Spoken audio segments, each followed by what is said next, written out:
Hey, this is Doyle's DVDs, and I'm Wheelchair 21. Today's the third DVD,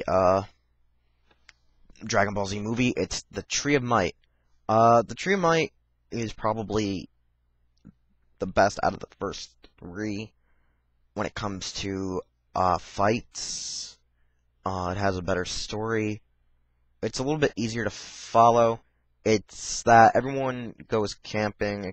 Well, everyone as in Bulma, Oolong, Krillin, and Gohan go camping, and the forest catches on fire, so they call Shenron to restore the forest. This is where Gohan meets Icarus, the lovable little cute purple dragon thing. That's cooler than freaking Barney the Dinosaur because it had wings and did not sing and talk. The movie had it that, another Saiyan called, Turles survived, and he, along with a couple of other aliens, come to Earth to use Earth to make the Tree of Might, which is this tree that sucks the Earth up. It just sucks up like life of a planet and uses it to make the tree grow. And then when its fruit is ready to, when the fruit is produced, I guess it makes someone super strong or an immortal. I really forget what the actual fruit does, but I just know it makes you pretty kickin', that you can kick the crap out of people. All the Z fighters are grouped together to fight, and Turles and his minions, and get the tree down. So we get to see Yamcha fight, we get to see Tien, Chaozu, Krillin, and Piccolo, and Gohan.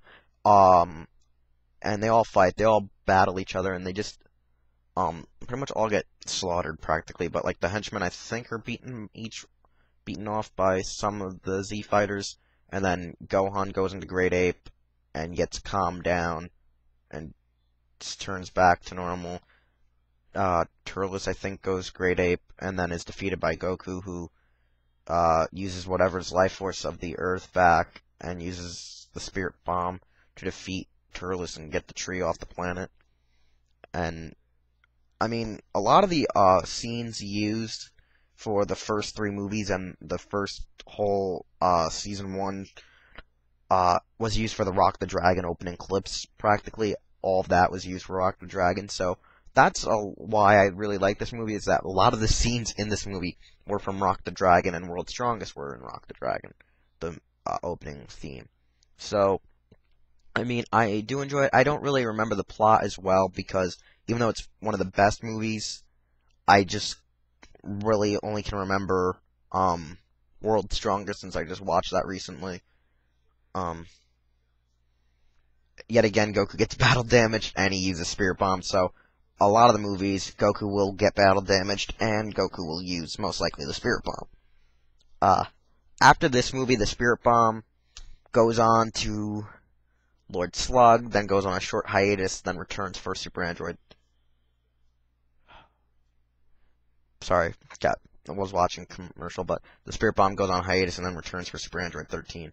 I really just love the disc art by having Goku and the dragon, and I'm guessing it's supposed to be the moon or the Saiyan ball thing to go into Great Ape. Kinda would have liked if they would have added more of the tree. There isn't, I don't know, I really don't know how to go into it. Other than that, I do like the art for it. It's very, nice. I really just like the early Dragon Ball Z movies, because it had more fighting, less power-ups, and less, Kai Blasts. It was kind of, I don't know, realistic to a Dragon Ball Z, Dragon Ball sense. That wasn't that, oh, this guy overpowers this guy. It was like, everyone was just still equal, and no one was stronger than the other. And I kind of like that with Dragon Ball Z, because I did like some of the minor characters. I mean, I at least loved playing as them in the video games, like Tien and Yamcha for some of their moves, like Wolf Bang Fist and the Tri-Beam. I just enjoy those moves, and I enjoy their fight styles, because they're very fast-paced characters, until later on, with like all the Super Saiyans, they're trumped. They get trumped and wiped out. So, I mean, so I kind of I mean, I do like the Saiyans, or like most of my favorite characters are Saiyans, but I come to enjoy the earlier style where technically everyone thought of everyone as equals, and that Goku was technically like just, even though Goku was like the strongest out of them, that he was like supposedly just like on a pinnacle, just slightly above them, because at times they seemed that those guys were able to at least get one over on Goku here and there, and not all the time. So I just enjoyed that, even though he was like their leaders practically, everyone kind of thought of themselves as equals, slightly or more or less, or at least wanted to be more like Goku. I like that they had more fights, or at least their fights were pretty useful, because like Tien ends up saving their ass a lot later on, like when he fought Cell and Majin Buu. So I just like that for once it was a movie where everyone had screen time. Practically of the original Z fighters, they all had screen time. They all had a nice fight. They all had a part to the movie. Unlike other movies where it's just Goku, Piccolo, Krillin, and Gohan, and then later on Vegeta and Trunks. I mean, the others would eventually join in for Bojack, but that's just because Goku is dead, so they're like, oh, let's just bring everyone back for one whole movie and make it entertaining. So, I mean, that's one reason why, but it's not the best reason why. I mean, it was kind of good that they made it seem, but like, that room is Bojack, but they made it seem that it would be more useful if all the Z fighters were there, so I do enjoy that they would eventually return for one other movie.